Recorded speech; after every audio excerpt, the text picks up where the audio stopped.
tomorrow we need to go into the Capitol. Into the Capitol. What?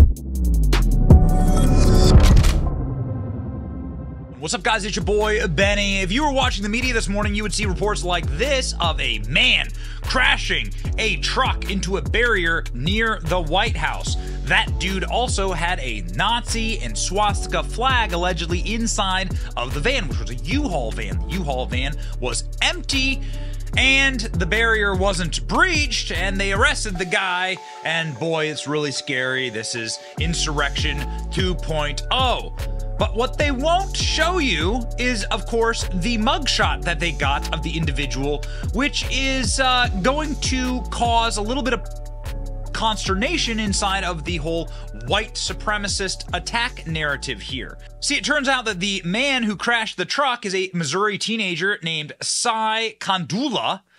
He's 19 years old. He told the FBI that he wanted to take over the United States after crashing the U-Haul truck into the White House security barrier, which is still hundreds of feet away from the actual physical barrier of the White House.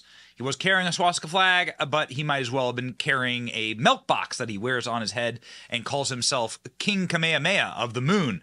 This guy is absolutely cuckoo for Cocoa Puffs, clearly.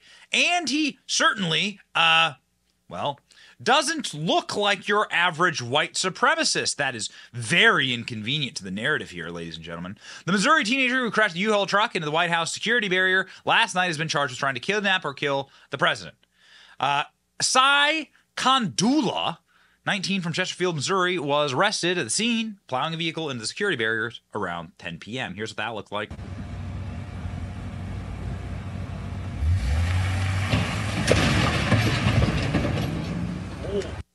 So this man, who's definitely not a federal psyop, had a Nazi flag, very brightly colored Nazi flag with him. That, as always, you always just take all of the evidence out of any crime scene and lay it on the ground so that the media can get photos for you, you see, so that you can get the proper photo, like this one from Reuters. Just very important here. It's just super valuable for that to happen. Here's again, the face of your this is just the face of your average, typical white supremacist. You know, could have been part of the Third Reich. Really, you never really know.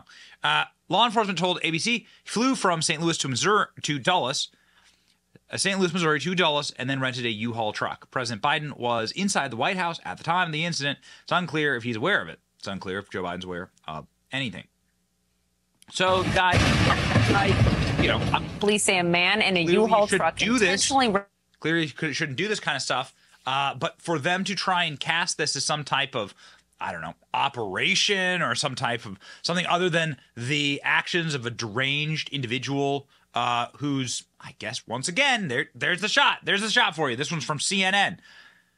Clearly just a deranged individual who's looking to actually, I don't know, probably just get arrested, frankly.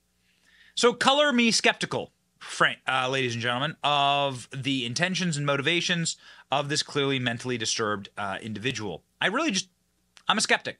And skepticism isn't illegal. And in fact, skepticism is the prerequisite to truth. You have to be a skeptic these days. Just a few hours ago, there was a whistleblower testifying before Congress on national television, saying that the FBI inflates its stats on white supremacy so that Joe Biden can make claims that white supremacy is the greatest terrorist threat to America. In August 2022, I made protected whistleblower disclosures to my immediate supervisor, assistant special agents in charge, and special agent in charge about my concerns regarding January 6 investigations assigned to my office. I believed our departures from case management rules established in the FBI's Domestic Investigations and Operations Guide could have undermined potentially righteous prosecutions and may have been part of an effort to inflate the FBI's statistics on domestic extremism. I also voiced concerns that the FBI's use of SWAT and large-scale arrest operations to apprehend suspects who were accused of nonviolent crimes and misdemeanors represented by counsel and who pledged to cooperate with the federal authorities in the event of criminal charges created an unnecessary risk to FBI personnel and public safety. So that's an FBI whistleblower straight up saying, yeah, they inflate their stats on things like white supremacy in order to get bigger funding. FBI field office phone rings.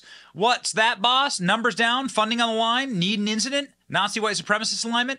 Well, but we don't have any more of the white guys left. Okay, I'll use what we got left over. What they got left over. This is from Malcolm Flex. It's funny. The dude on the left is the white supremacist who crashed an empty U-Haul truck into the barriers at the White House equipped with nothing but a Nazi flag. They're not even trying anymore, people on Twitter are saying. I meme, therefore I am. Look at me. I am the face of white supremacy now. This seems to follow a pattern of dark-skinned white supremacists. Do we live in the Clayton Bigsby era of our national discourse? We'll see. Our last white supremacist was a Mexican guy who posted on a Russian social media site nobody's ever heard of about being a Nazi and a fan of big conservative influencers. Our newest one is a brown guy who crashed an empty U-Haul truck into the White House barricade with the only thing inside of it is a Nazi flag that they laid on the ground for the perfect photo op. So people are beginning to ask questions here. It is a little bit strange that the people who are all of the white supremacists in our country are, well, not white. Doesn't make any sense.